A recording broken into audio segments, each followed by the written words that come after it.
மக்களே, இது ராஜ் நியூஸ் தொலைக்காட்சியின் புகார் பெட்டி நிகழ்ச்சி. பொதுமக்களாகிய உங்களின் பல்வேறு சந்தேகங்களுக்கும் புகார்களுக்கும் தெளிவானதொரு தீர்வையும் சரியான ஆலோசனைகளையும் தொடர்ச்சியாக வழங்கி கொண்டிருக்கிறது நமது ராஜ் நியூஸின் புகார் பெட்டி. இந்த நிகழ்ச்சியில் நீங்கள் பங்கு கொள்ள விரும்பினால் நீங்கள் அழைக்க வேண்டிய தொலைபேசி எண்கள் 0442311361 என்ற தொலைபேசி இலக்க எண்களுக்கு அழைத்து எங்களை தொடர்பு கொள்ளுங்கள். இன்றைய உங்களது புகாருக்குண்டான சரியான ஆலோசனை வழங்க நம்மோடு நமது அரங்கத்தில் இணைந்திருக்கக்கூடிய சிறப்பு விருந்தினரை வரவேற்று நிகழ்ச்சியை தொடங்குவோம். குரலற்றவர்களின் குரலாக விளங்கக்கூடிய மக்கள் வழிகாட்டி இயக்கத்தின் தலைவர், சமூக நல ஆர்வலர் திரு TC ராஜேஷ் ஐயாவை வரவேற்று நிகழ்ச்சியை தொடங்குவோம். வணக்கம் சார். வணக்கம். எப்படி இருக்கிறீங்க? நலமா? எல்லாம் உங்களுடைய பேர் ஆசீர்வாதம். நல்லது நல்லது, மகிழ்ச்சி சார். சார், இன்றைக்கு ஒரு பள்ளியில் ஒரு பட்டியலின மாணவி பூ பெய்தியதன் காரணமாக வெளியில் உட்கார வைத்த காணொலி வைரல் ஆகிட்டு இருக்கு. இது எக்ஸாம்பிளுக்கு ஒன்று அப்படிங்கிறது மாதிரியா நம்மளால் பார்க்க முடிஞ்சாலும் கூட கண்ணுக்கு தெரியாத பல விஷயங்கள் தொடர்ச்சியாக இன்றைக்கு சமீபமாக குறிப்பிட்ட ஒரு 4-5 வருஷங்களுக்குள்ள இந்த மாதிரி சாதிய பிரிவினைகள், தீண்டாமைகள் அதிகமாக பூமப் ஆயிருக்கும் அப்படின்னு தோணுது. இதற்கு காரணம் என்னவா இருக்கும்னு நினைக்கிறீங்க? காரணம் மேடம், சட்டம் ஒழுங்கு கொஞ்சம் தோய்வாக இருக்கோ அப்படின்ற ஒரு ஐயப்பாடு எனக்கு மட்டும் இல்லை, நாட்டில் உள்ள சாமானிய மக்களுக்கும் ஏற்பட்டிருக்கு. காரணம் என்னன்னு கேட்டிங்கன்னா, இப்போ கடந்த ஒரு 4 ஆண்டுகளில் கிரைம் ரேட் ரொம்ப அதிகமாக இருக்குது. ஆனால் மாண்புமிகு தமிழ்நாடு முதலமைச்சர், துணை முதலமைச்சர் அவங்கெல்லாம் சொல்கிறது மற்ற மாநிலங்களை விட தமிழ்நாடு அமைதி பூங்காவாக இருக்குது, சட்டம் ஒழுங்கு சீராக இருக்குது அப்படின்னு சொல்கிறாங்க. அது சொல்கிறதுக்கு அவங்க ஆட்சியாளர்கள் அப்படி தான் சொல்லுவாங்க. ஆனால் ஆட்சியினுடைய இயந்திரம் இருக்கு இல்லைங்களா, அரசு இயந்திரத்தில் நம்ம உற்று நோக்கும் போது பார்த்தீங்கன்னா, இப்போ நீங்கள் சொன்னது ஒரு பானை சோற்றுக்கு ஒரு சோறு தான் பதம். இப்போ இது கோவை மாவட்டத்தில் ஒரு தனியார் பள்ளிக்கூடத்தில் நடந்த நிகழ்வு. அந்த பிள்ளைக்கு ஒரு ஏஜ் அட்டன் பண்ணது தனியாக உட்கார வச்சது ஒரு அன்டச்சபிலிட்டி தான். அது மனித உரிமை மீறலும் கூட. அப்போ இதே ஒரு அரசு பள்ளிக்கூடமா இருந்தா இந்த விஷயம் வெளியே வந்திருக்காது.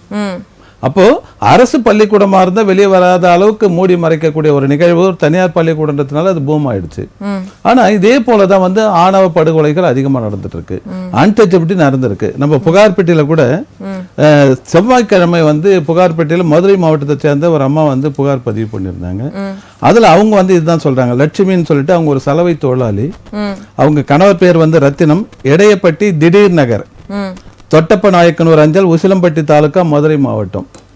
அவங்க அந்த புகார் பதிவு பண்ணதனுடைய டீட்டெயில்ஸை நமக்கு அனுப்பியிருக்காங்க. அதில் அவங்க சொல்றது என்னன்னு கேட்டால், நான் மேற்கண்ட முகவரியில் வசித்து வருகிறேன்.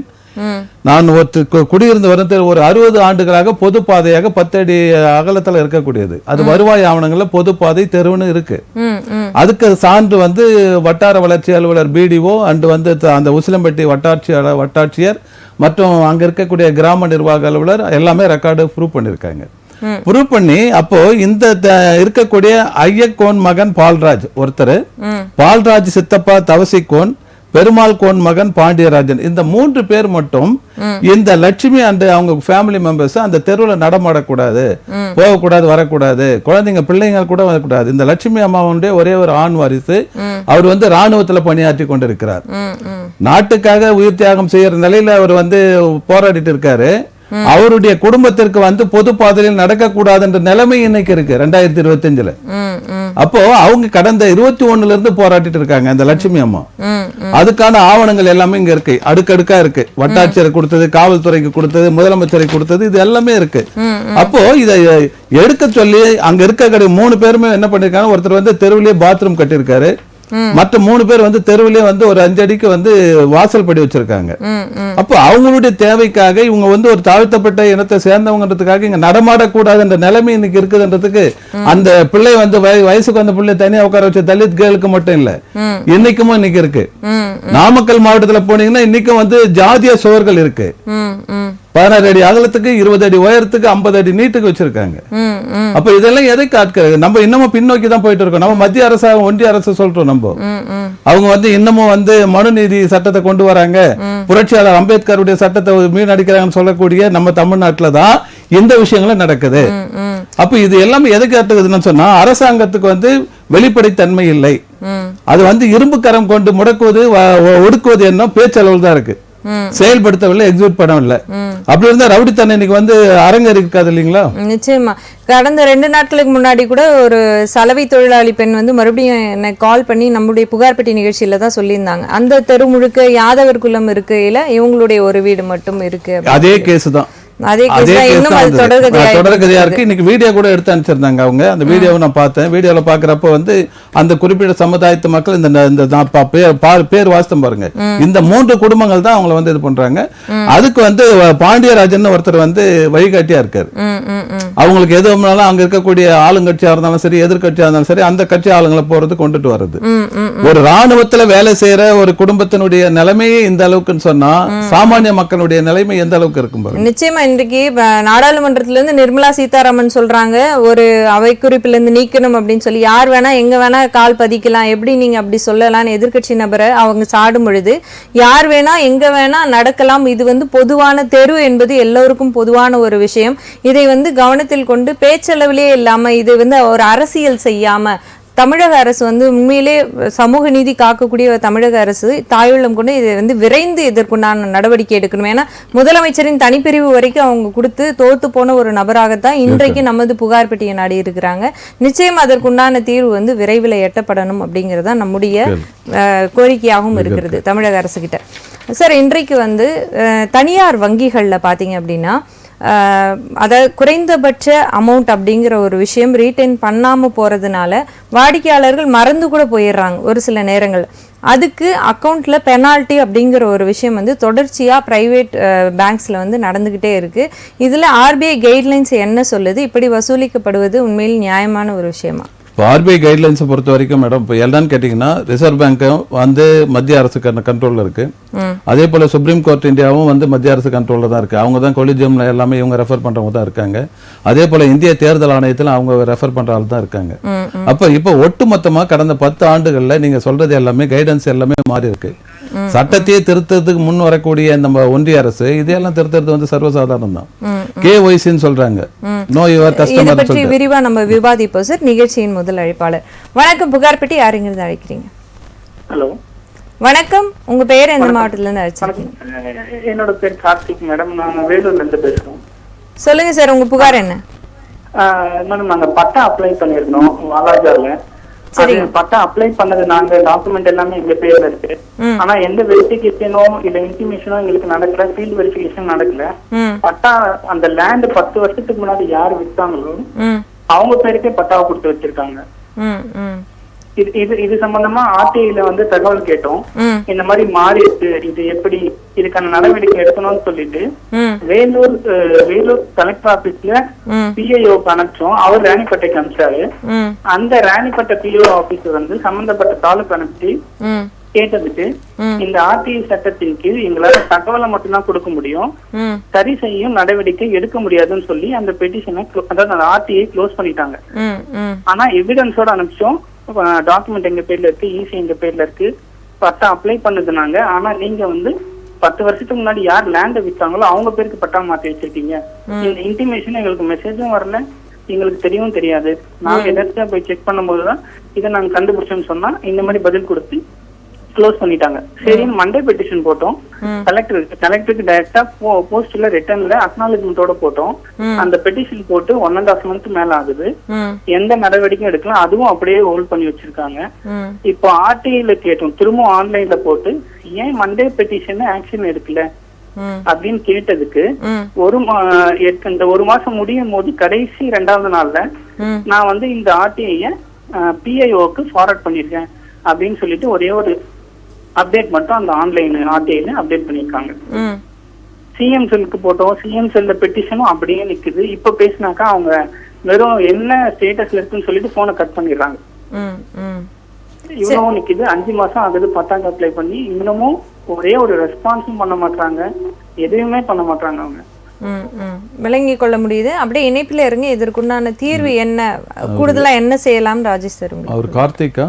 ஆமா, கார்த்திக். கார்த்திக், எந்த தாலுகா ஆபீஸ் உங்களுக்கு? இது வந்து சோளிங்கர்ல வருது சார், ராணிப்பேட்டை டிஸ்ட்ரிக்ட் சோளிங்கர். இல்ல, உங்களது வந்து ராணிப்பேட்டை தானே வருது மாவட்டம்? ஆமாங்க ஆமாங்க. சோளிங்கர் தாலுகா இல்லையா? ஆமாங்க சார். இது ஆக்சுவலா வந்து இல்லாத ஊருக்கு வழி சொல்ற நிகழ்வு தான் 5 மாசமா உங்களுக்கு. ஓகே உங்க மாவட்டத்துல அது மாதிரி ஒரு ஊரே இருக்காது, ஆனா அந்த ஊருக்கு போயிட்டு வாங்கன்னு சொல்ற மாதிரி தான் இருக்கு. சரியா? ஓகே ரெண்டாவது வந்து முதலமைச்சரின் தனிப்பிரிவும் சரி, அதே போல முதலமைச்சருடைய கால் நம்பர்ஸ் இருக்கு, கால் சென்டர் நம்பர் 1100 அதுவும் சரி. அதே போல முதலமைச்சர் தனிப்பிரிவுக்கும் மாவட்ட ஆட்சியர் திங்கட்கிழமை தோறும் குறை கேட்பு நிகழ்ச்சி நடத்தக்கூடிய அந்த நிகழ்வுக்கும், அதே போல ஜமாபந்தி நேரங்களில் கொடுக்கக்கூடிய மனுக்கள் வந்து தகவல் பெறும் உரிமை சட்டத்தில் வந்து கட்டுப்படாது அப்படின்ற மாதிரி ஒரு நிகழ்வு அரசாங்கத்தில் நடந்துட்டு இருக்கு. அது ரெண்டாவது வந்து நீங்க வந்து மாவட்ட லெவல்ல நம்ம என்ன நினைக்கிறோம், கீழே இருக்கக்கூடிய கடனில் இருக்கக்கூடிய கிராம நிர்வாக அலுவலர் தொடங்கி வருவாய் ஆய்வாளர் தொடங்கி வட்டாட்சியர் முதல், அது போல வருவாய் கோட்டாட்சியர், மாவட்ட வருவாய் அலுவலர், அடுத்த படிநிலையில மாவட்ட ஆட்சியர், இதோட முடிஞ்சு போகுது வருவாய்த்துறை. சரியா? ஆனா அதுக்கு மேலேயே வந்து மாநில அளவுல வருவாய்த்துறை ஆளுமைப்படக்கூடிய அலுவலர்லாம் இருக்காங்க. நில நிர்வாக ஆணையாளர்னு இருக்காங்க, அதே போல வந்து வருவாய் நிர்வாக ஆணையாளர்னு இருக்காங்க, நில அளவை மற்றும் பதிவேடுகள் துறை இயக்குனர் இருக்காங்க. இந்த படிநிலைகள் வந்து நமக்கு தெரியறதில்லை, அரசாங்கமும் இதை வந்து வெளிப்படையா நமக்கு தெரிவிக்கிறதுக்கு இல்லை. சரியா? அதனால நீங்க என்ன பண்ணுங்க, வருவாய் நிர்வாக ஆணையாளர் வருவாய் நிர்வாகம் மற்றும் பேரிடர் மேலாண்மை துறை, எழிலகம், சேப்பாக்கம், சென்னை 6,05,000 இந்த முகவரிக்கு வந்து நீங்க ஒரு அப்பீல் போடுங்க. இப்போ எங்க புகார் பெட்டியில பதிவு பண்ண அந்த நிகழ்வெல்லாம் ஒரு புகாராக எழுதி அதுக்கு அப்ளை பண்ணுங்க. அதே போல வந்து நீங்க இரண்டாவது மேல்முறையீடு தகவல் பெறும் உரிமை சட்டத்தில் நீங்க கண்டிப்பா பதிவு செய்யலாம். ஏன்னு கேட்டா சரி, ஓகே. அப்ப அந்த நிகழ்வுல நீங்க பதிவு பண்ண வேண்டியது என்னன்னு கேட்டா, நான் கோரிய தகவல்கள் சம்பந்தப்பட்ட துறையிடம் இருந்தும் வேண்டுமென்றே உள்நோக்கத்தில் கெட்ட எண்ணத்தில் இந்த சட்டத்தை சீர்குலைக்கும் நோக்கோடு அவங்க செயல்பட்டு இருக்காங்க. கடமையிலிருந்து தவறிய அந்த மேல்முறையீட்டு அலுவலர் பொது தகவல் அலுவலருக்கு தண்டம் விதித்து அவர்களுக்கு வந்து எனக்கு வந்து உரிய தகவலை எந்த கட்டணம் இல்லாம வாங்கி கொடுங்க அப்படின்ற மாதிரி நீங்க அப்பீல்ல வந்து சொல்லுங்க. அதாவது ஃபர்ஸ்ட் அப்பீல்ங்களா சார்? இல்ல, ஃபர்ஸ்ட் அப்பீல் போட்டீங்களா? செகண்ட் அப்பீல் சொல்றேன், ஆணையத்துக்கு போறப்ப சொல்றேன். 19(1) தான் இப்ப போட்டிருக்கீங்கன்னா அதுலயே நீங்க பதிவு பண்ணலாம். அதுல பதிவு பண்றப்ப உங்களுக்கு வட்டாட்சியர் தான் உங்களுக்கு பதில் சொல்லணும். அவர் தான் வந்து ஃபர்ஸ்ட் அப்பீலேட்டுக்கு அவர் தான் ஆபீசரு. அதுல வந்து உங்களுக்கு பிஹெச்ன்னு சொல்லுவாங்க, அதாவது மாவட்ட ஆட்சியரின் நேர்முக உதவியாளர் பொது, அவர் தான் பிஹெச்ன்னு சொல்லுவாங்க. அவர் தான் வந்து மாவட்ட லெவல்ல பொது தகவல் அலுவலராக ஆக்ட் பண்ணுவாரு. இப்ப அவர் வந்து ஃபார்வர்ட் பண்ணிக்கிறது உங்களுக்கு சோளிங்கர்ல இருக்கக்கூடிய தாசில்தாருக்கு அனுப்புவாங்க. அவர் தாசில்தார் உங்களுக்கு பதில் நான் இந்த அளவுக்கு கொடுக்கலன்னு சொன்னா, நான் சொன்ன மாதிரி 19(3) கீழே மாண்புமை தகவல் ஆணையம் நந்தனம் சென்னை 35 நீங்க அப்பீல் பண்ணுங்க. அந்த ரெண்டாவது மேல்முறையீடு வந்து இப்ப ஃபார்மேட் எல்லாம் மாத்திருக்காங்க தமிழ்நாடு தகவல் ஆணையம், அந்த ஃபார்மேட்ல போடணும். நீங்க 4 பக்கம் வராது. நீங்க அது மாதிரி பண்ணுங்க. நான் சொன்ன மாதிரி நீங்க புகாரை வந்து அழுத்தம் கொடுங்க மேல நான் சொன்ன முகவரிக்கு. கண்டிப்பா இதுக்கு வந்து ஒரு ரெமெடி கிடைக்கும். உங்களுடைய மன அழுத்தம் உளைச்சல் எனக்கு தெரியுது. கண்டிப்பா புகார் பெட்டி நீங்க நம்பி வந்தீங்க, கண்டிப்பா இதுக்கு வந்து தீர்வு காணப்பட வேண்டும் என்பதுதான் புகார் பெட்டியினுடைய நோக்கமும் எங்களுடைய நோக்கமும் கூட. நன்றி. நன்றி. தொடர்ச்சியாக இது போன்ற பட்டா விஷயங்களில் வந்து பெயர் வந்து மாற்றம், பெயர் வந்து பழைய பெயர்லேயே இருக்குது, இல்லை இன்னுமே பட்டா கொடுக்கவே இல்லை, இந்த மாதிரியான தொடர் புகார்கள் இருந்து கொண்டே இருக்கின்றன. என்ன செய்கிறது பதிவுத்துறை? இதில் நல்ல கேள்வி மேடம், வெரி அருமையான கேள்வி இது. காரணம் கேட்டால் இப்போ அந்த கார்த்திக் தோழருடைய கேள்வி இதனுடைய ரிலேட்டட் தான், உங்களுடைய கேள்வியில் தான் அமைஞ்சு வருது. பதிவுத்துறை பட்டா வந்து ஒரு 3 நிலையில் இருக்குது மேடம். ஒன்று சிம்பிள் பட்டா, ஒன்று சப்டிவிஷன் பட்டா, இன்னொன்று வந்து லீகலர் பட்டா. வாரிசு அடிப்படையில் கொடுக்கக்கூடிய பட்டா. சப்டிவிஷன்னா நில அளவை 4 ஜக்பந்தி பார்த்து கொடுக்கறது. சிம்பிள் பட்டான்னு சொன்னால் ஜஸ்ட் என் பேரில் இருக்குன்னா என்னுடைய வாரிசுதாருக்கு கொடுக்கறது, இல்லை செட்டில்மெண்ட் பண்ணுறது, அது சிம்பிள் பட்டா. இந்த நிலையில் வந்து குறைந்தபட்சம் 7 நாட்கள்லேருந்து அதிகபட்சம் 45 நாட்களுக்குள்ள நிறைவு பெற வேண்டும். இந்த 3 நிலையிலையும் இது வந்து முழுக்க சிம்பிள் பட்டான்னு சொன்னால் அங்கே பதிவுத்துறையிலேயே சார் பதிவாளரை ரெஃபர் பண்ணி அந்த தாசில்தார் காமிச்சார்னா வித்தின் 1 வீக்குள்ளே எனக்கு வந்து பட்டா வந்து ஆன்லைனில் பதிவேறமாயிடும். நான் உடனே அதை டவுன்லோட் பண்ணி எடுத்துக்கலாம். நில அளவை செய்யணும். எந்த வந்து 4 எல்லை தெரியல, வடக்கு யாரது இருக்கு, தெற்கு யாரது இருக்குன்னு சொன்னா அது வந்து அந்த 4 எல்லைக்கு பாதிக்கப்பட்டவங்களுக்கு நோட்டீஸ் அனுப்பணும். இது மாதிரி இவர் வந்து ராஜேஷனுடைய எல்லை அழக வரும், உங்களுக்கு எதனா அப்ஜெக்ஷன் தான் உங்களுடைய ஆவணங்கள்லாம் கொண்டு வாங்கன்னு சொல்லிட்டு அந்த வருவாய்த்துறை வந்து நோட்டீஸ் அனுப்பி அவங்கள வர வச்சு, இல்லைன்னா அவங்க இருக்கக்கூடிய விஓ மூலமா நோட்டீஸ் சர்வ் பண்ணி வர வச்சு பண்ணணும். அது கொஞ்சம் லேட் ஆகும். அவங்க அப்ஜெக்ஷன் கொடுக்கலாம், இல்லை வந்து தகராறு பண்ணலாம், இல்லை போலீஸ் ப்ரொடெக்ஷன் கேட்கலாம். அந்த நிகழ்வு அதே போல வாரிசு அடிப்படையில் இப்போ வாரிசு அடிப்படையில் 2 குடும்பம் இருக்கும், 2 ஃபேமிலியா இருப்பாங்க, அந்த வாரிசெல்லாம் ஒருங்கிணைந்து வர மாட்டாங்க, அது கொஞ்சம் இழுபறியா இருக்கும், அது மாதிரி நிலை இதுதான் இருக்கு. ஆனா இதுல முழுக்க முழுக்க சிம்பிள் பட்டா என்பது நம்ம பதிவுத்துறையில இருந்து டைரக்டா வருவாய்த்துறைக்கு போறதுதான். இதை வந்து அவங்க செய்யறது கிடையாது. எல்லாத்துக்குமே கட்டிங் கமிஷன் கரப்ஷன் இருந்தா எங்க இருந்து போக முடியும்?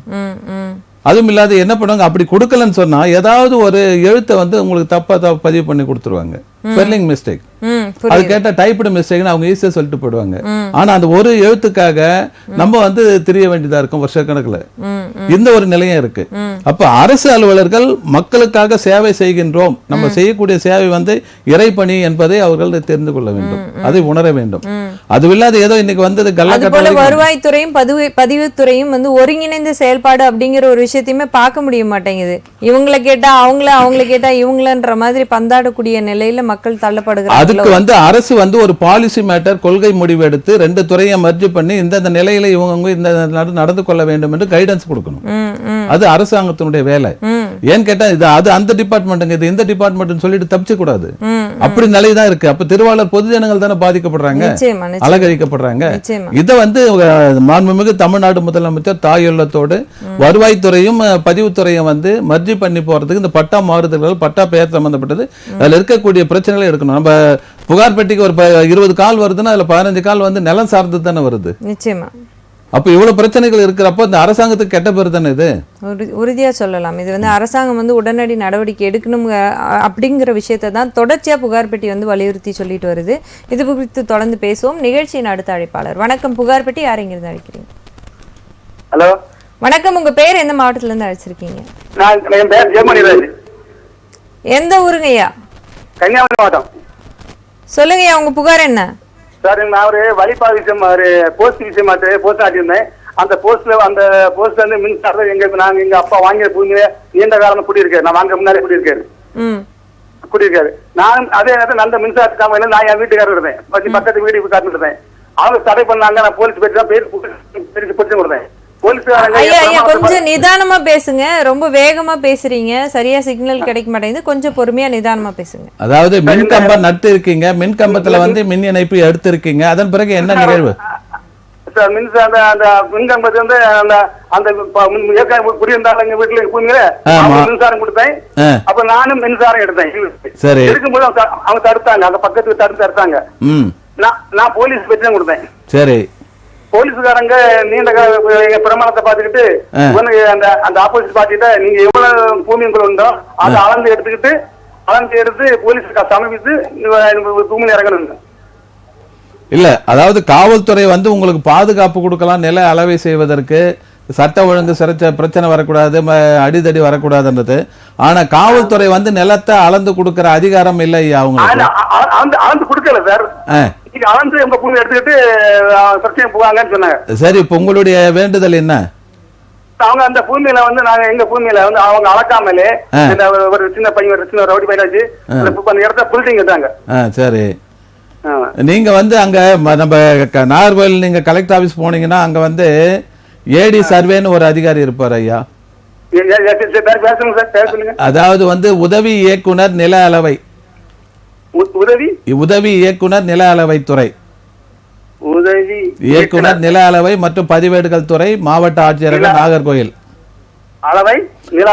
நில அளவை மற்றும் பதிவேடுகள் துறை. ஆமா, துறை. அதாவது இங்கிலீஷ்ல சொல்லுவாங்க ஷார்ட்டா ஏடி சர்வேன்னு சொல்லுவாங்க, அசிஸ்டன்ட் டைரக்டர் சர்வேன்னு சொல்லிட்டு. அவர்கிட்ட போயிட்டு நீங்க மேல்முறையீடு பண்ணுங்க. உங்களுக்கு எந்த தாலுக்கா வருது ஐயா? சரி, அங்க இருக்கக்கூடிய தாலுகாவில் இருக்கக்கூடிய சர்வேயருக்கு ஏடி சர்வே ஒரு இன்ஸ்ட்ரக்ஷன் கொடுப்பாரு. தேவையான இது பிரச்சனைனா ஏடி சர்வே வந்து அங்க நில அளவுக்கு அங்க வந்து பார்வையிட்டு புலத்தணிக்கை செய்வார். அப்படியே நீங்க முடியலன்னு சொன்னா வர திங்கக்கிழமை விட்டுருங்க. அடுத்த திங்கக்கிழமை நாகர்கோயில் கலெக்டர் ஆபீஸ்ல மக்கள் குறை கேட்பு நிகழ்ச்சியில கலெக்டராண்டே நேரில் பெட்டிஷன் கொடுத்தீங்கன்னா அவர் இந்த சர்வேயருக்கு நேரில் கொடுத்துருவார்.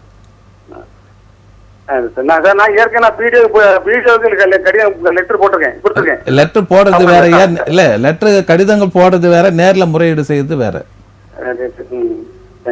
ஓகே, நன்றி நன்றி. அழுத்தமைக்கு வைக்க நன்றி சார். நம்ம ஏற்கனவே பேசிட்டு இருந்தது போல் நெகட்டிவ் பேலன்ஸ் அப்படிங்கிற ஒரு விஷயம் வச்சிருக்கிறதுனால இன்றைக்கு தனியார் வங்கிகள் வந்து நிறைய பெனால்ட்டி கட்டணங்களை வந்து தொடர்ச்சியாக விதிச்சுட்டே வருது. ஆர்பிஐயில் இதற்குண்டான சரியான விளக்கங்கள் கொடுக்கப்பட்டு இருக்கின்றனவா? என்ன செய்யணும் மக்கள்? ஆமாம், இப்போ வந்து ஃபினான்ஷியல் இயர் ஸ்டார்ட் ஆயிடுச்சுங்க, இந்த 2025 and 26 ஆன்வர்ட்ஸ். இப்போ வந்து இது ஏப்ரல் 1லேருந்தே நீங்கள் சொல்கிற அந்த கைடன்ஸ் எல்லாமே நாம்ஸ் எல்லாம் வந்துடுச்சு, இம்ப்ளிமெண்ட் பண்ணியாச்சு. ஏற்கனவே பாராளுமன்றத்தில் இது எல்லாமே சொன்னப்போ வந்து எல்லாமே கோஷங்கள், கேள்விகள், ஆக்ரோஷம்லாம் வந்தது, பறந்தது. அது எல்லாம் அப்படியே அடங்கி போச்சு அந்த சமயத்தோட. சரி, ஏன்னா மைக் ஆஃப் பண்ணிட்டு அவங்க என்னத்தான் கத்துனா கேட்க போகுதுங்க, அப்படிதானே இருக்கு. இப்போ அப்படி இருக்கிறப்ப வந்து இப்போ வந்து எல்லாமே வந்து இந்த கேஒய்சி பாலிசியை வந்து இம்ப்ளிமெண்ட் பண்ண ஆரம்பிச்சிட்டாங்க. ஈவன் தோ தமிழ்நாடு அரசாங்கத்தினுடைய நேரடி கட்டுப்பாட்டில் இயங்கக்கூடிய கூட்டுறவு வங்கிகள், கூட்டுறவுன்னு எந்தெந்த பேங்க் வருது அந்த பேங்க்ல அக்கௌண்ட் வச்சேன். உதாரணத்துக்கு நான் கூட்டுறவு வங்கி சென்னை சைதாப்பேட்டை பஜார் ரோட்ல இருக்கக்கூடிய அதுல அக்கௌண்ட் வச்சிருந்தேன், காரணீஸ்வரர் கோயில் கிட்ட இருக்கு. அதுல வந்து எனக்கு ஒரு நோட்டிபிகேஷன் வந்தது ஒரு 15 நாளைக்கு முன்னாடி. நீங்க வந்து பல ஆண்டுகளா இந்த அக்கௌண்ட் ஆப்ரேட் பண்ணாம இருக்கீங்க, அதனால வந்து நோய் ஒரு கஸ்டமர் கேஒய்சி ஃபார்ம் டீடைல்ஸ் எல்லாம் அனுப்பிச்சாதான் இதை வந்து இது பண்ணுவோம், இல்லைன்னா நாங்க டெட் அக்கௌண்ட்டுக்கு அனுப்பிடுவோம் அப்படின்னு ஒரு 2000 சில்லற அக்கௌண்ட்ல பேலன்ஸ் இருக்குன்னு போட்டு அனுப்பிச்சாங்க. இப்போ இதுக்கு நான் வந்து பதில் கொடுக்குற நிகழ்வில் அவங்க கேஒய்சி கேட்டது என்னுடைய அப்டேட் இருக்கக்கூடிய ஃபோட்டோ, அதே போல் இந்த ஃபெசிமென்ட் சைன் அண்ட் வந்து என்னுடைய ஆதார் கார்டு, ரெசிடென்ஸ் ப்ரூஃப்லாம் வச்சு பை ரெஜிஸ்டர்ட் போஸ்ட்டாக அனுப்பிவிட்டேன். அனுப்பி விட்டுட்டு போய் பார்த்த பிறகு எனக்கு பேலன்ஸ் இருக்கிற அமௌண்ட்டு காணாங்க. அது எங்க போச்சுன்னு தெரியல. கிணத்து காணன் திரைப்படத்துல சொல்ற மாதிரி ஏதோ ஆச்சு. இப்போ வந்து நான் அதுக்கு வந்து அவங்களுடைய சிசி பேங்க் ஜிஎம் வரைக்கும், சிஎம் செல் வரைக்கும் கம்ப்ளைண்ட் கொடுக்க வேண்டிய நிலையில் இருக்கு.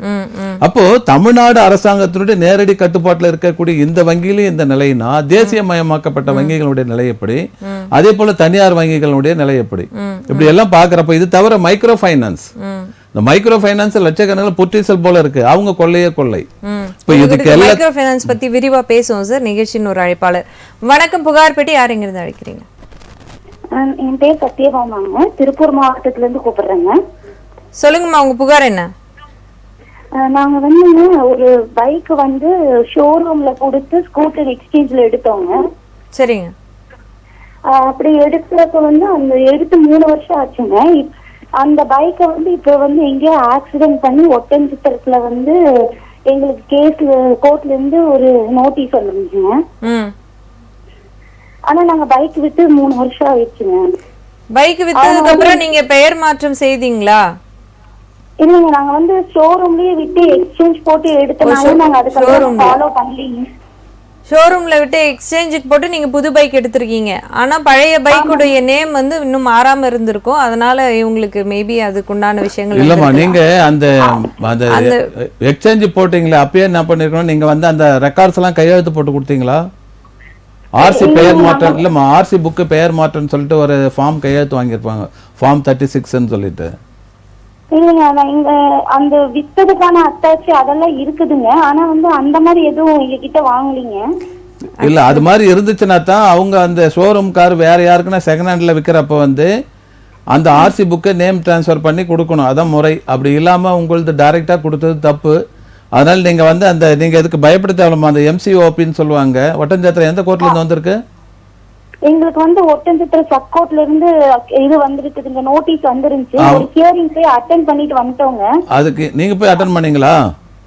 ஆமாங்க, நாங்க போய் எங்களை வர சொல்லி இருந்தாங்க, அதனால நோட்டீஸ் வந்திருக்கு கோர்ட்ல இருந்து, நாங்க நேர்ல போய் அட்டெண்ட் பண்ணிட்டு வந்துட்டோங்க. உங்க நிலைப்பாடு சொன்னது கோர்ட் என்ன சொன்னுச்சுங்க? என்னங்க உங்களுடைய நிலைப்பாடு நீங்க சொல்றீங்களே, கோர்ட் அதுக்கு என்ன சொன்னாங்க? இல்லைங்க, நாங்க போன என்ன கேஸ்னு எங்களுக்கு தெரியலீங்க. முதல் ஹியரிங் போறப்ப எந்த கேஸ் தெரியல, அந்த கேஸோட டீடைல்ஸ் மட்டும் கொடுத்து அனுப்பி இருந்தாங்க. சரிங்கம்மா, அது ஒண்ணும் இல்லம்மா. நீங்க அங்க மாவட்ட நீதிபதி இருக்காங்க, மாவட்ட அமர்வு நீதிமன்றத்துல வந்து நீங்க ஒரு புகார் மனு கொடுங்க. சரிங்க. அங்க வந்து நீங்க திண்டுக்கல் மாவட்டத்துல போயிட்டு கலெக்டர் ஆபீஸ் பக்கத்துல இருக்காது, நீங்க அங்க போயிட்டு இந்த நிகழ்வுகளை வந்து அந்த ஆர்சி புக்கினுடைய ஜெராக்ஸ் எல்லாம் வச்சு நீங்க புதுசா அங்க எக்ஸ்சேஞ்ச் போடுறப்ப அவங்க ரசீது எதனா கொடுத்தாங்களா? ஆமாங்க, புது வண்டி எக்ஸ்சேஞ்ச். ஆமா ஆமா, அதனுடைய டீட்டெயிலாம் வச்சுட்டு இது மாதிரி நாங்க எக்ஸ்சேஞ்ச் போட்டோம், இந்த கம்பெனிக்கார தான் இந்த ஷோரூம் தான் வாங்கினாங்க, அதன் பிறகு நாங்க இது பண்ணோம், அவங்க எங்களாண்ட எல்லா ரெக்கார்டையும் கையெழுத்து வாங்கினாங்க, ஆனா வந்து அவங்க வித்தது வந்து தவறுதெல்லாம் பேர் மாற்றம் இல்லாம வித்துருக்காங்க, அதனால அவங்க தான் இதுக்கு காரணகர்த்தான்னு சொல்லிட்டு அந்த ஷோரூமுடைய டீட்டெயில்ஸ் எல்லாம் வச்சு நீங்க அங்க புகார் கொடுங்கம்மா. கொடுத்தீங்கன்னா அது வந்து அங்கிருந்து அவங்க ஃபார்வர்ட் பண்ணுவாங்க. அப்படி இல்லைன்னா நீங்க வந்து திண்டுக்கல் கலெக்டர் ஆபீஸ்ல கூட இந்த புகார் மனு கொடுக்கலாம் திங்கட்கிழமை. இப்ப வந்து நாங்க அங்க நேரடியா வந்து நாங்க வச்சிருக்கிறதுல வந்து அந்த டீடைல்ஸ் எல்லாம் நாங்க நேரடியா சப்மிட் பண்ணா எங்களுக்கு எந்த பிரச்சனையும் இல்லீங்களா? இல்லம்மா, அந்த ரெக்கார்டே மாறலையே. ஆர்சி புக் வந்து இப்போ உங்க ஹஸ்பண்ட் நேம்ல தானே இருக்கும் அது. புரியலீங்க. அதாவது நீங்க பழைய வண்டியினுடைய ஆர்சி புக் இருக்குல்லம்மா, உரிமையாளர் யாருன்னு அந்த உரிமையாளர் பேரை அவங்க மாத்தி கொடுத்துருக்கணும். அதை கொடுக்கலீங்க. இப்போ எங்களுக்கு அது வந்திருக்கிறதுனாலங்க எங்க கிட்ட அந்த இது கேட்டுருக்காங்க. கிட்டத்தட்ட 10 லட்சம் வந்து பெனால்டி அந்த இது. அதம்மா நீங்க அதான் சொல்லுங்க, நீங்க செய்யறது தவறு இல்ல, அது அந்த ஷோரூம் தான் தவறு. அந்த ஷோரூம் மேல நீங்க கம்ப்ளைண்ட் கொடுக்கணும். சரிங்க. ஷோரூம் எங்க? ஷோரூம் திண்டுக்கல்ல இருக்கா திருப்பூர்ல இருக்கா? இல்லைங்க, திருப்பூர்ல இருக்கிற ஷோரூம்ல தாங்க எக்ஸ்சேஞ்ச். திருப்பூர்ல எங்கம்மா இருக்கு ஷோரூம்? திருப்பூர்ல தென்னம்பாளையம்ங்க. தென்னம்பாளையம் சொன்னா அங்க வடக்கு காவல் நிலையமா தெற்கு காவல் நிலையமா? அதுக்கு ஏரியா என்னங்க? காவல் நிலையம் போலீஸ் ஸ்டேஷன் எதுமா வரும்? வடக்கா தெற்கா? இருக்குதுங்க. தெற்கு காவல் நிலையம் வருமா? அங்க கலெக்டர் ஆபீஸ் பக்கத்துல இருக்கா தானே தென்னம்பாளையம்? ஆமாங்க. அங்க தெற்கு காவல் நிலையத்துல போய் அந்த ஷோரூம் மேல கம்ப்ளைண்ட் கொடுங்கம்மா. சரிங்க, ஓகேங்க. அவங்க வந்து இது மாதிரி வந்து நாங்க அவங்களாண்ட செகண்ட் ஹேண்ட் போட்டு நாங்க புது பைக் எடுத்துட்டோம். அவங்க அங்க செகண்ட் ஹேண்ட் பைக் வித்தவங்க நேம் டிரான்ஸ்ஃபர் பண்ணாம வித்ததுனால அந்த வண்டி ஆக்சிடென்ட் ஆச்சு. இப்போ அதுக்கு வந்து நஷ்டஈடு எங்களை கேட்கறாங்க. சரிங்க. அதனால அந்த ஷோரூம் வந்து நீங்க நடவடிக்கை எடுங்கன்னு சொன்னீங்கன்னா தான் அவன் பேச்சுவார்த்தைக்கு வருவான். சரிங்க. இன்னும் ஒரே ஒரு சந்தேகங்க. சொல்லுங்கம்மா. இப்போ அவங்க வந்து எங்க பேர் மாத்தாமையே தான் அந்த வண்டி வச்சிருக்காங்க. இப்போ நாங்க போய் பேர் மாத்தணும்னா அதுக்கு என்னங்க பண்றதுங்க? நீங்க மாத்தக்கூடாதுமா, யாரு வாங்கினாங்களோ அவங்க தான் மாத்தணும். சரி சரிங்க. அதுக்கான ஃபார்ம்லாம் இருக்குமா? ஆர்டிஓனுடைய ஃபார்ம் 29, 36 அது மாதிரிலாம் இருக்கு. அந்த ஃபார்ம்லாம் நீங்க கையெழுத்து போட்டு கொடுத்துடணும். சரிங்க சரிங்க. கையெழுத்து போட்டு கொடுத்தா அவங்க ஆர்டிஓ ஆபீஸ்ல போயிட்டு அவங்க பேர்ல அவங்க நேம் டிரான்ஸ்ஃபர் அதுக்கு பணம் கட்ட வேண்டியிருக்கு, கட்டி அவங்க மாத்திக்கலாம். சரிங்க சரிங்க. ஆனா இப்ப ஆக்சிடென்ட் ஆன வரைக்கும் இங்க வண்டி உங்க பேர்ல தானே இருக்கு. இன்னுமே எங்க பேர்ல தான். அத கேஸ். அதனால தான் நீங்க அந்த ஷோரூம் மேல கம்ப்ளைண்ட் கொடுங்க. தெற்கு காவல் நிலையத்துல போய் கம்ப்ளைண்ட் கொடுங்க. சரிங்க சரிங்க. ஓகேம்மா, நன்றி. நன்றிங்க. நம்முடைய நிகழ்ச்சியில் தொடர்ச்சியாக இது குறித்த விழிப்புணர்வை நம்ம ஏற்படுத்திக்கிட்டு தான் இருக்கிறோம். வண்டி நீங்கள் வாங்குறீங்கனாலும் சரி, விற்கிறீங்கனாலும் சரி, குறிப்பாக விற்கக்கூடியவர்கள் தன்னுடைய வாகனம் வந்து பெயர் மாற்றம் செய்து கொள்ளப்பட்டதா என்பதை உறுதி செய்து கொண்டு அவங்களுக்கு வந்து விற்பனை செய்யணும் அப்படிங்கிறது வந்து தொடர்ச்சியாக வலியுறுத்தி சொல்லிக்கிட்டே வரோம். பொதுமக்கள் விழிப்புணர்வு செய்தியாக மீண்டும் ஒரு முறை சொல்கிறோம். தயவு செஞ்சு நேம் டிரான்ஸ்ஃபர் அப்படிங்கிற விஷயத்தில் கவனத்தை வைங்க. சார், நமக்கு கடிதம் வாயிலாக கிடைக்கப்பெற்ற நிறைய புகார்களுக்கு உங்களின் மக்கள் வழிகாட்டி இயக்கம் மூலமாக நிறைய தீர்வுகள் தொடர்ச்சியாக வழங்கப்பட்டு கொண்டிருக்கின்றன. அதன் தொடர்ச்சியாக நம்முடைய புகார் பெட்டிக்கு நேரில் வந்து புகார் கொடுத்தவனுடைய நிலை இப்போ என்னவாக இருக்கிறது? என்ன விதமான ஸ்டெப்ஸ் எடுக்கப்பட்டிருக்கு? திரு விஜய விநாயகம் சொல்லிட்டு மேடம், அவர் வந்து ஸ்ரீவில்லிபுத்தூர்லேருந்து வந்திருந்தாருங்க கடந்த மாதத்தில் ஒரு 40 நாளுக்கு முன்னாடி. அவருடைய கோரிக்கை என்னவா இருந்ததுன்னா, அவருடைய 14 வயது மகன் நல்லா படிக்கக்கூடிய பிரில்லியன்ட் ஸ்டூடெண்ட், ஒரு ஃபைன் ஈவினிங் பார்த்தோம்னா அவன் கயிறில் தூக்கு போட்டு தொங்கிட்டு நின்று இருக்க மாதிரி இறந்து போனான்ற மாதிரி ஒரு புகார். ஆனால் அவருடைய குற்றச்சாட்டு வந்து தன்னுடைய மகன் வந்து அந்த பகுதியில் வந்து சைக்கிள் டிரைவ் பண்ணுறப்போ அங்கே இருக்கக்கூடிய அரசு ஓய்வு பெற்ற ஒரு ஆசிரியர் அவர் தான் வந்து அந்த பையனை வந்து தகாத வார்த்தையாக பேசி அது வந்து சின்ன சின்ன தகராறுகளாக சண்டையாயிட்டு அந்த மோட்டிவேஷனில் தான் அவர் பண்ணியிருப்பாருன்னு அவருடைய சந்தேகம். அது தவிர இன்னொரு 2 பேர், இந்த 3 பேர் மேல சந்தேகமா அவர் வந்து இது தற்கொலை கிடையாது, கொலை தான் அப்படின்ற மாதிரி அவர் பல நிலையில புகார் கொடுத்திருக்காரு. இங்க தலைமைச் செயலகத்துல ஹோம் செக்ரட்டரியில துவங்கி சிஎம் செல் வரைக்கும் ஆரம்பிச்சு எஸ்பில இருந்து ஐஜில இருந்து டிஜிபி வரைக்கும் கொடுத்தோம். அவருடைய கோரிக்கை ஏற்கப்படவில்லை, கன்சிடர் பண்ணவில்லை. அப்ப நம்ம புகார் பெட்டி அவர் தொடர்ந்து பார்க்குற ஒரு நிகழ்வுல நேரடியாகவே இங்க வந்தாரு நிலையத்துக்கு வந்த பிறகு அவருடைய விஷயங்கள் எல்லாம் நம்ம கேதர் பண்ணி மக்கள் வழிகாட்டி இயக்கம் மூலமா நடவடிக்கை எடுத்தோம். இப்போ அது சம்பந்தப்பட்ட ஸ்ரீவில்லிபுத்தூர் காவல் ஆய்வாளர் அவர் வந்து ஒரு நீண்ட நெடிய ஒரு விளக்கத்தை கொடுத்திருக்காரு.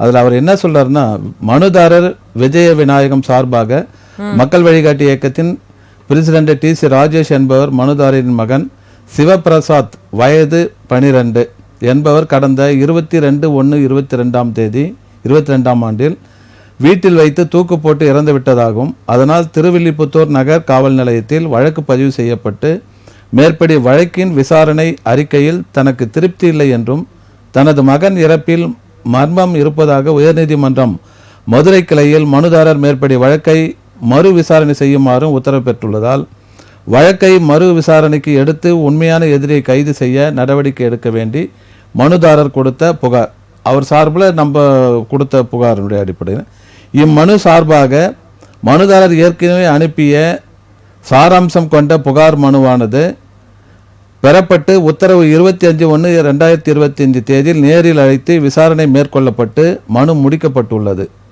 விசாரணையில் மனுதாரரின் மகன் சிவபிரசாத் என்பவர் கடந்த 22/1/2022 தேதி வீட்டில் வைத்து தூக்கு போட்டு இறந்துவிட்டதாகவும், அதனால் திருவில்லிபுத்தூர் நகர் காவல் நிலைய குற்ற எண் FIR number 49/2022 under section 174 CRPS பிரகாரம் வழக்கு பதிவு செய்து வழக்கில் இறந்த மனுதாரின் மகனான சிவபிரசாத்தின் மருத்துவ உடற்கூறாய்வு அறிக்கையில் சிவபிரசாத் தற்கொலை செய்துதான் இறந்துள்ளார் என்று சாத்தியக்கூறுகள் இருப்பதாகவும், காவல்துறையின் புலன் விசாரணையிலும் பிரசாத் கொலை செய்யப்பட்டதற்கான தடயங்கள் ஏதும் இல்லை என்றும் விசாரணை செய்த அதிகாரி செல்வி கீதா அவர்கள் மேற்படி வாக்குமூலங்கள் பதிவு செய்து வழக்கினை 25/3/22 டிராப்ட் செய்துள்ளார்.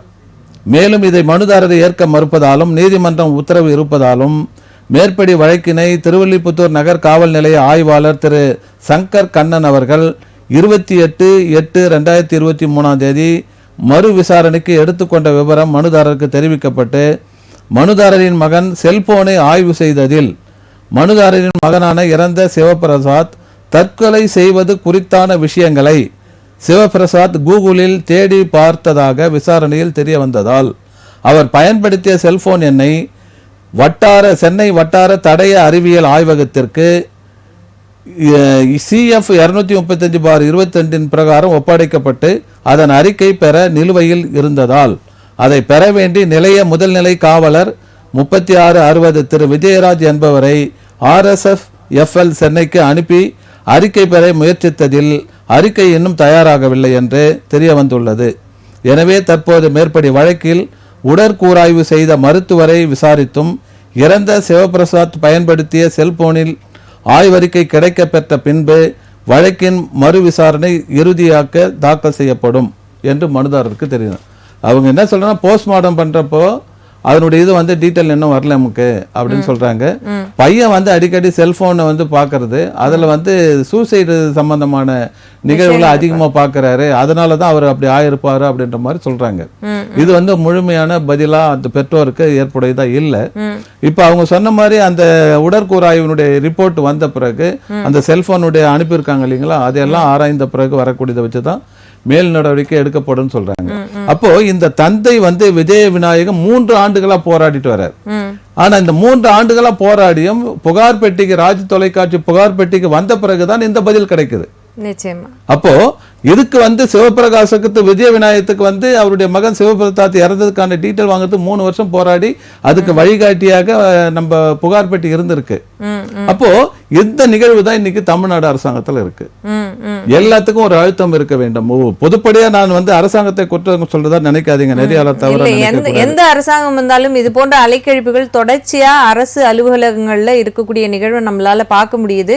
என்னதான் சிறப்பான ஆட்சி நடத்தினாலும் இது போன்ற விஷயங்கள் அவ்வப்போது வருவதும் அதை கலைந்தெறிவதும் அரசின் தலையாய கடமையாகவும் பார்க்கப்படுது.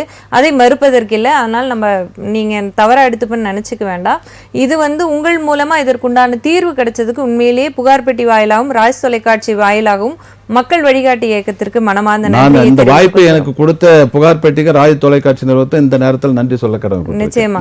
அடுத்து கடிதங்கள் குறித்து பேசுவோம். நிகழ்ச்சியின் அடுத்த அழைப்பாளர். வணக்கம், புகார் பெட்டி. யாருங்க இருந்து அழைக்கிறீங்க? வணக்கம் மேடம். வணக்கம், உங்க பேர் எந்த மாவட்டத்துல? என்னோட நேம் வந்து சுரேந்தர். திருப்பத்தூர் மாவட்டம், திருப்பத்தூர் தாலுகா. திருப்பத்தூர் மாவட்டம். சொல்லுங்க சார், உங்க புகார் என்ன? திருப்பத்தூர் தானா? அதாவது 2011க்கு முன்னாடி இப்ப இருக்கிற ஆட்சியில வந்து தென்னை ஓலையில கட்டி இருக்க வீட்டுக்கு மட்டும் பட்டா கொடுத்தாங்க. ஆக்சுவலா இந்த நிலம் வந்து மேய்ச்சல் தரை. ஆமா, மேய்ச்சல் புறம்போக்கு. இதுல இருக்கிற ஒரு 8 வீட்டுக்கு மட்டும் கொடுத்துட்டாங்க. இது ஒரு 25 ஃபேமிலி இருக்கும் நாங்க ஆல்ரெடி. அதாவது இது வந்து 8 வீடுனா கண்டினியூ இல்ல, ஒரு வீட்டுக்கு ஒரு கேப் விட்டு கொடுத்துருக்காங்க. இப்போ அந்த வீட்டுக்கு வந்து கான்கிரீட் வீட்டுக்கு யாருக்குமே தரல. அதுக்கப்புறம் மறுபடியும் இந்த திமுக ஆட்சி, அதாவது இந்த ஆட்சி வந்த பின்னாடி மறுபடியும் ஆரம்பிச்சாங்க பட்டா தரேன்னு. அளந்தாங்க. டிஆர்ஓ வந்து வெரிஃபிகேஷன் வந்துட்டு மறுபடியும் கொடுக்க முடியாது, மேய்ச்சல் தரைக்கு பட்டா இல்லைன்னுட்டாங்க.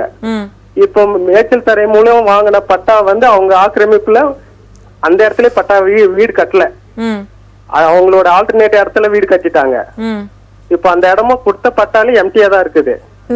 இப்ப இதுக்கு மேற்கொண்டு நாங்க கூட்டு குடும்பமா இருந்து வீடு கட்டினவங்க நாங்க பணம் செலவு பண்ணி கட்டிட்டோம்.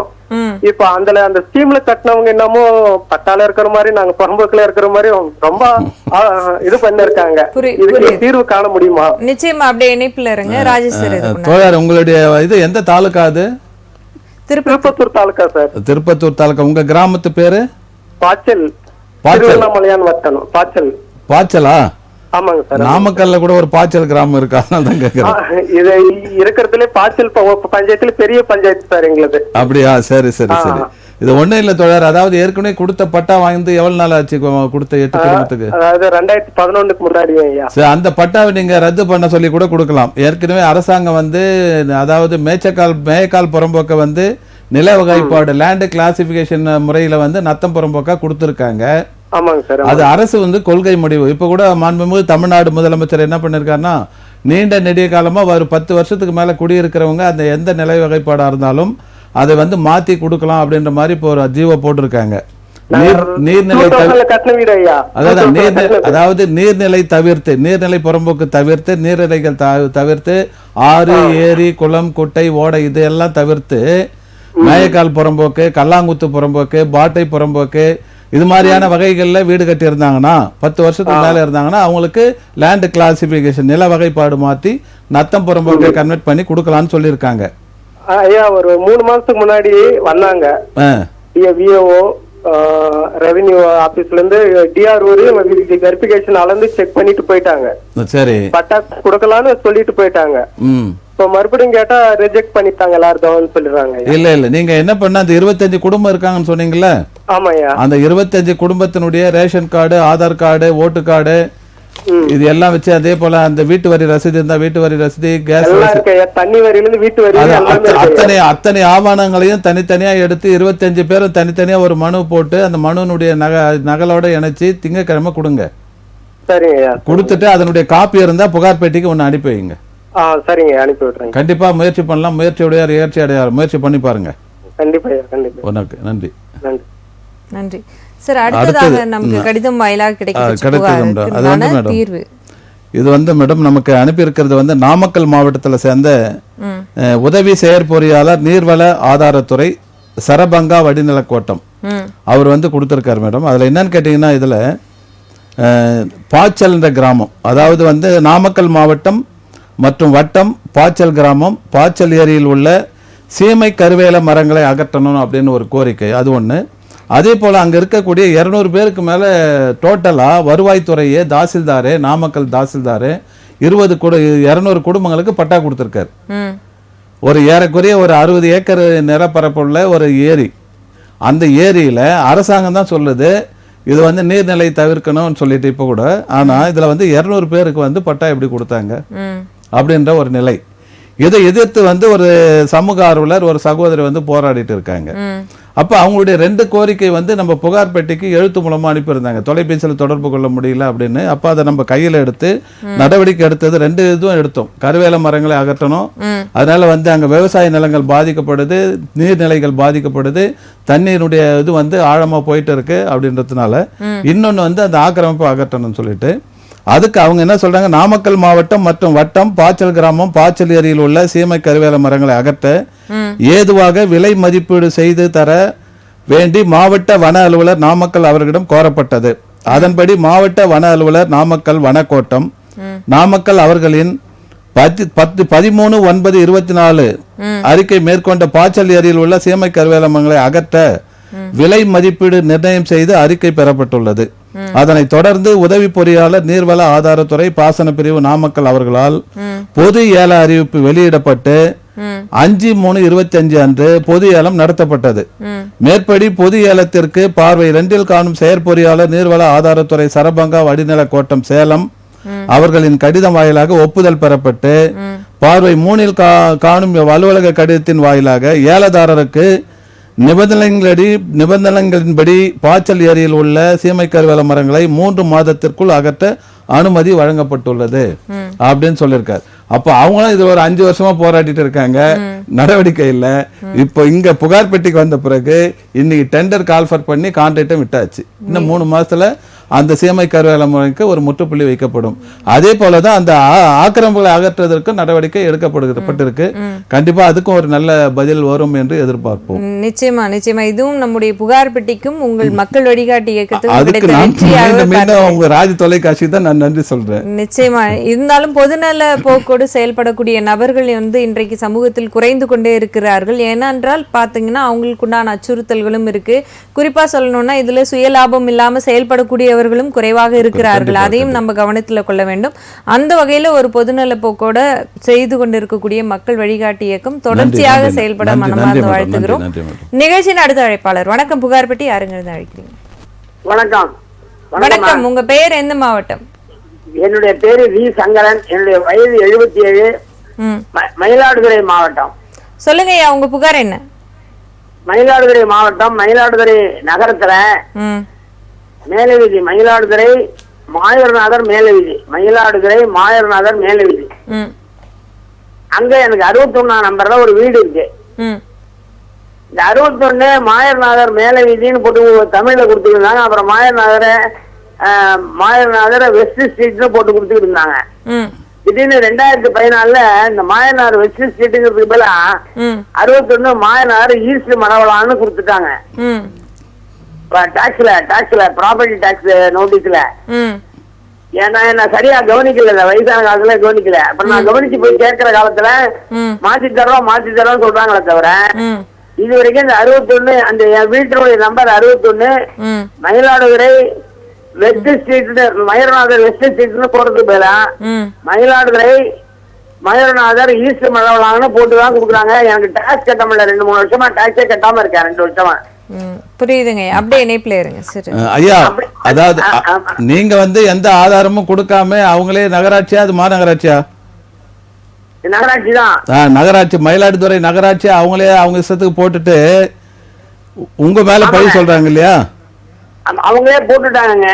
நான் வந்து திருப்பமா அது வந்து 2013 முன்னாடி 2000 கிட்டத்தட்ட 10 வருஷமா நான் வந்து அதுக்கு கட்டியிருக்கேன். டாக்ஸ் கட்ட ரசீதெல்லாம் கொடுத்துருக்கேன். சரி, நீங்க அப்பீல் போறப்ப அங்க என்ன சொன்னாங்க? வருவாய் அலுவலர் இருக்காரு, அவங்க என்ன சொல்றாங்க, சென்னையில தான் போய் மாத்தணும் அப்படின்னாங்க. அப்படியும் கேட்டேன். சென்னையில எங்க போய் மாத்தணும் தெரியல எனக்கு. நீங்க சொல்லுங்க, நான் வேண்டாம் சென்னையில போய் ட்ரை பண்றேன். அதுவும் செய்யல. சிஎம் செல்லுக்கு போட்டுவிட்டேன். சிஎம் செல்ல இருந்து கூப்பிட்டு கேட்டாங்க என்ன. அது மாதிரி வேற நாங்க வயசு 77 ஆச்சு. கிட்டத்தட்ட 13ல இருந்து கிட்டத்தட்ட 12 வருஷமா 25 வருஷம் தெரு பேரையே மாத்திட்டாங்க. வீடு 61 மாயநாதர் வெஸ்ட் ஸ்ட்ரீட்னு போடுறதுக்கு மேல 61 மாயநாதர் ஈஸ்ட் மரவலான்னு ஒண்ணு போடுறாங்க. ஆக்சுவலா சார் 61 மயநாதர் ஈஸ்ட் மரவலாத்துல 61 ஒரு நம்பரே இல்ல. சரி ஐயா, அப்போ நான் சொல்ற முகவரியை கொஞ்சம் நோட் பண்ணிங்க. இல்லைன்னா நிகழ்ச்சி முடிஞ்ச பிறகு உங்க நம்பரை வாங்கி தெளிவா விவரமா நான் சொல்றேன்.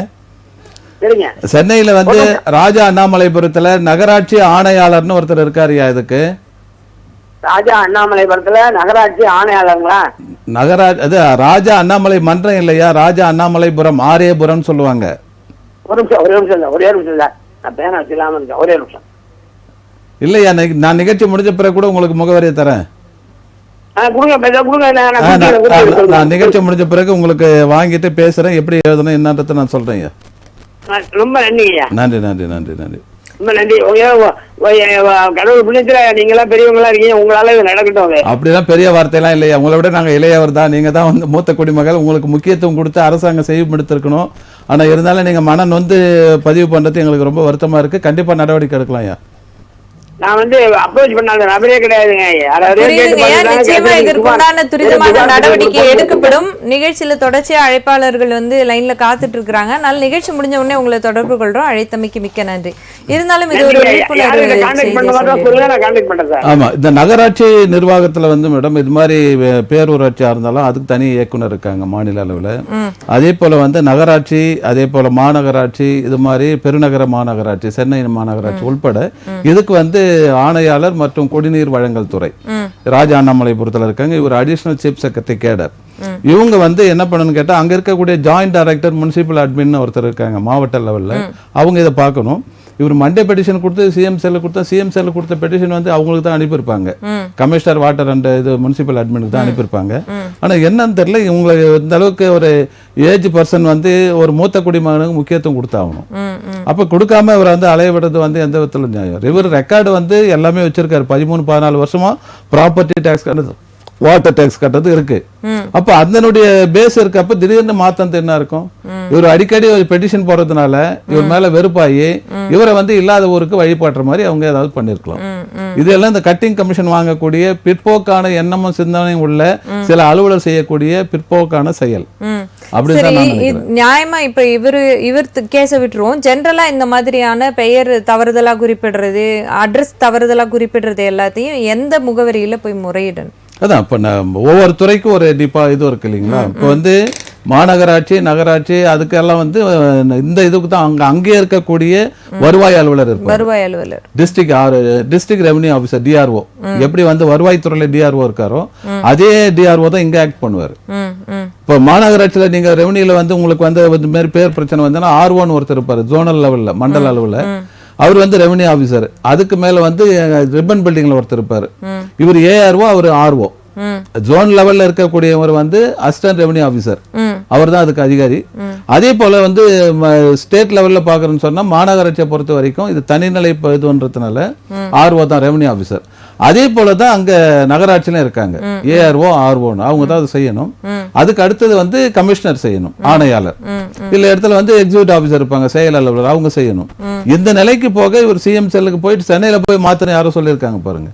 ரெக்கார்ட் எல்லாம் அங்க இருக்கு, சென்னையில வந்து எந்த ஆபீஸ்ல மாத்த முடியும்? நிச்சயமா பொதுமக்களுக்கு இதுக்குண்டான சரியான வழிகாட்டுதல் கொடுக்க யாரும் அது மாதிரியான அலுவலர்களை வந்து தண்ணி இல்லாத காட்டுக்கு முதல்ல மாத்தணும். அரசாங்கத்துக்கு கெட்ட பேர் ஏற்படுத்துறவங்க இவங்க. நிச்சயமா நிச்சயமா. தொடர்ந்து பேசுவோம். நிகழ்ச்சியின் அடுத்த அழைப்பாளர். வணக்கம், புகார் பெட்டி, யாருங்கிருந்து அழைக்கிறீங்க?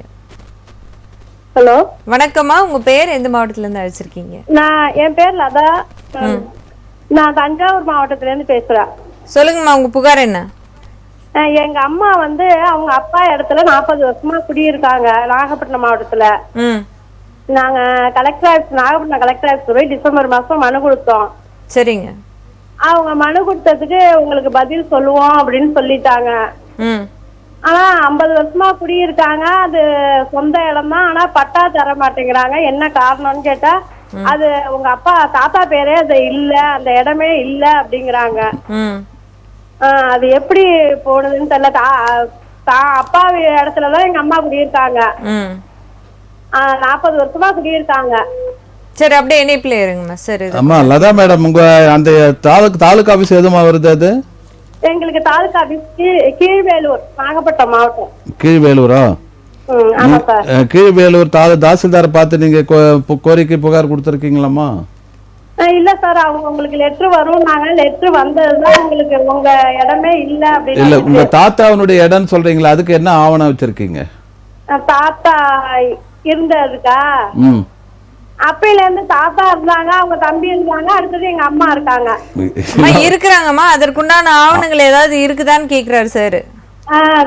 வீட்டு வரி கட்டிட்டு இருக்கோம் அப்பையில இருந்து. சரிங்கம்மா. என்னன்னு கேட்டீங்கன்னா, ஒரு அரசு நிலத்திலயும் சரிம்மா, 13 வருஷத்துக்கு மேல ஒருத்தர் இருந்தாங்கன்னா ஆட்சேபனையற்ற அரசு நிலமா இருந்தா, புறம்போக்கா இருந்தா, அதுக்கு வந்து யார் அந்த அனுபவத்துல இருக்காங்களோ அவங்க பேர்ல பட்டா கொடுக்கலான்னு இருக்கு. ஒருவேளை அந்த விஸ்திரானம் வந்து 3 சென்ட், 2 சென்ட், 1 சென்ட்டுக்கு மேல போகுதுமா, அது மாதிரி இருந்துச்சுன்னா அதுக்குள்ளதான் தருவாங்க. ஒருவேளை உங்க அம்மா எத்தனைமா? 8 குழி தர மாட்டாங்கம்மா கண்டிப்பா. ஏன்னு கேட்டா 2 குழி இல்ல 3 குழி தான் தருவாங்க கிராமத்துல. அதுக்கு மேல தர மாட்டாங்க. அதுக்கு மேல தரணும்னா ஜாயிண்ட் ஃபேமிலியா இருக்கணும், இல்லாட்டா மற்றவங்களுக்கு கொடுப்பாங்க. மற்றவங்களுக்கு கொடுத்தா நீங்க அப்ஜெக்ஷன் பண்ணுவீங்கல்ல? மத்தவங்க யாரு? அம்மா தான் இருக்காங்க. இல்லம்மா, இப்ப எனக்கு இடம் இல்லைன்னா நான் கூட தான் வந்து மனு கொடுக்கலாம் கலெக்டருக்கு. இந்த 3 குழி அங்க எக்ஸ்ட்ரா வச்சிருக்காங்க, அவங்களுக்கு 2 குழி போக மீதி எனக்கு 3 பேர் கொடுங்க, நான் மனு கொடுக்கலாம் இல்ல? அது மாதிரி அரசு நிலத்துல யார் வேணாலும் இல்லாதவங்களுக்கு அரசு எடுத்து கொடுக்கறதுக்கு அனுமதி இருக்குமா, அதை வந்து நம்ம தடை பண்ண முடியாது. அதனால வந்து நீங்க இருக்கக்கூடிய ஆவணங்கள்லாம் வச்சுட்டு உங்க அம்மாவே நேரம் 40 வருஷமா நான் தான் என்னுடைய பயன்பாட்டுல இருக்கு, அதுல என்ன வீடு கட்டிருக்கீங்கம்மா? குடிசையா இல்ல கல் வீடா? கூரை வீடு. கூரை வீடா? அது நீங்க என்ன பண்ணுங்க, இந்த குடிசை வீட்டுல இருக்கேன், எனக்கு வந்து அரசாங்கம் வந்து கூரை வீடுகள்லாம் அகற்றி வந்து எல்லாமே வந்து காங்கிரீட் வீடு கட்டி தருது. அதனால கலைஞர் கனவு இல்ல திட்டத்துல எனக்கு வீடு கட்டி கொடுங்கன்னு முதல்ல கலெக்டருக்கு திங்கக்கிழமை போய் மனு கொடுக்க சொல்லுங்க அம்மாவை. கொடுக்க சொல்லுங்க. அந்த பேப்பர்ஸ் எல்லாம் இருந்துச்சுன்னா ஜெராக்ஸ் புகார் பெட்டிக்கு அனுப்பி வைங்கம்மா. இல்லாட்டினா நிகழ்ச்சி முடிஞ்ச பிறகு நான் நம்பர் வாங்கி பேசுறேன். சரிங்க சார். ஓகே, நன்றி நன்றி நன்றி. Thank you sir. மிக்க நன்றி சார். அடுத்ததாக கடிதம் வாயிலாக கிடைக்கப்பெற்ற புகாருக்கு மக்கள் வழிகாட்டியின் தீர்வு என்னவாக இருக்கிறது? மக்கள் வழிகாட்டி இயக்கத்தினுடைய தீர்வு இல்லை, எல்லாம் புகார் பெட்டியினுடைய தீர்வாக தான் இருக்கிறது. புகார் பெட்டியின் வாயிலாக இருந்தாலும் கூட அதற்குண்டான தீர்வுகள் வந்து உங்கள் மூலமா கிடைக்க பெறுவது வந்து உண்மையிலேயே வந்து மக்கள் புகார் பெட்டிக்கு ஒரு பக்கபலமான தூணாக நீங்க செயல்படுவது போலதான் நாங்கள் உணர்கிறோம். நன்றி நன்றி நன்றி மேடம். இப்போ வந்து என்னன்னு கேட்டீங்கன்னா, இதுல வந்து பெரும்பாக்கன்ற ஒரு கிராமம் மேடம். பெரும்பாக்கம் இது வந்து செங்கல்பட்டு மாவட்டம் மதுராந்தகம் வட்டத்தில் இருக்கு. அந்த பெரும்பாக்கம் அண்ட் திருமுக்காடு, அதே போல வந்து இன்னொரு கிராமம் ஒரத்தி, பொறகால், இந்த 4 வில்லேஜ் மேடம். நான் சொல்றது இந்த பொறகால், ஒரத்தி மற்றும் திருமுக்காடு, இது 3 வந்து ஆதிவாசிகள் இருக்கக்கூடிய பழங்குடியின இருளர்கள் இருக்கக்கூடிய பகுதி. 50 ஆண்டுகளா அங்க இருக்காங்க. ஆனா 50 ஆண்டுகளா அவங்களுக்கு பட்டா இல்லை. அப்ப இந்த 50 ஆண்டுகளா பட்டா இல்லைன்னா இப்ப முதலமைச்சர் சொன்னது வந்து அவங்களுக்கு தானே ஃபர்ஸ்ட் ப்ரியாரிட்டி கொடுக்கணும். அப்ப கொடுக்கறப்ப வந்து நடவடிக்கை இல்லைன்னு சொல்லிட்டு அது அவங்க அத்தனை இந்த பொறகால், ஒரத்தி மற்றும் வந்து அந்த திருமுக்காடு, இந்த 3 பகுதியில் இருக்கக்கூடிய அந்த இருளர் பழங்குடியின இருளர் மக்களை கொண்டு வந்து செங்கல்பட்டு மாவட்ட ஆட்சியர் திரு அருண்ராஜ் IAS அவர் முன்னிலை நிறுத்தி, அதே போல தாமா அன்பரசன் அமைச்சர் வந்து ஒரு முறை குறை கேட்டாரு அந்த நிகழ்ச்சியில மனு நாங்க கொடுக்க வச்சோம். கொடுக்க வச்ச பிறகு இப்ப ஏறக்குறைய ஒரு 50% மக்களுக்கு பட்டா வழங்கப்பட்டு விட்டது. அது வந்து அவங்க ஏற்கனவே நம்ம புகார் பெட்டிக்கு பதிவு பண்ணியிருந்த மக்கள் தான், இந்த இருளர் மக்கள்ல. இப்ப அந்த அளவுக்கு அவங்களும் கண்காணிக்கிறாங்க புகார் பெட்டியை. அவங்க பழங்குடியின இருளர் மக்களா இருந்தாலும் கல்வி அறிவு ஓரளவுக்கு இப்ப போக்கஸ் ஆயிட்டு இருக்கு. அவங்களும் ஆண்ட்ராய்டு போன் வச்சிருக்காங்க, இது மாதிரி பாக்குறாங்க. அந்த நிகழ்வுல வந்த கால் தான் அது. அப்போ அதுல நடவடிக்கை எடுத்திருக்காங்க. இன்னும் இருக்கக்கூடிய 50% மக்களுக்கு பட்டா கொடுக்க வேண்டும். இந்த PM ஜன்மான் திட்டத்துல அவங்களுக்கு கல்லு வீடு கட்டுவதற்கு காங்கிரீட் வீடு 5,07,000 ரூபாய் ஒதுக்குறாங்க. இப்ப அடுத்த கட்டமா நம்ம அங்க கொடுத்த 50% மக்களுக்கு PM ஜன்மான் திட்டத்துல வந்து இந்த இது கொடுக்க சொல்லி நம்ம அச்சரப்பாக்கம் ஊராட்சி ஒன்றிய ஆணையாளருக்கு மனு கொடுத்திருக்கோம். அவங்க வந்து இந்த ஏப்ரல் மேக்குள்ள நாங்க அதுக்கு ஆர்டர் கொடுக்கறோம்னு சொல்லியிருக்காங்க, ஒர்க் ஆர்டர். இதுவும் ஒரு மகிழ்ச்சியான செய்தி. இது புகார் பெட்டிக்கு கிடைத்த வெற்றியாகவே நம்மளால பார்க்க முடியுது. தொடர்ச்சியாக நம்முடைய புகார் பெட்டியில இது போன்ற பல்வேறு புகார்களுக்கு உண்டான தீர்வு சரியாக வழங்கப்பட்டு கொண்டிருக்கிறது. உண்மையில் பொதுமக்களின் ஆதரவும் இதற்கு மிக முக்கிய காரணம். அதனால வந்து நிகழ்ச்சியின் நிறைவு பகுதிக்கு வந்துட்டோம். பல்வேறு காலர்ஸுக்கும் இன்னைக்கு வந்த காலர்ஸுக்கும் கடிதம் மூலமா வரக்கூடிய புகார்களுக்கும் தெளிவானதொரு தீர்வை வழங்கினீங்க. நிகழ்ச்சிக்கு வந்து பங்கு பெற்றமைக்கு மிக்க நன்றி சார். நன்றி நன்றி. வணக்கம் மேடம். நேயர்களை மற்றும் ஒரு நிகழ்ச்சியில் சந்திக்கலாம். நன்றி, வணக்கம்.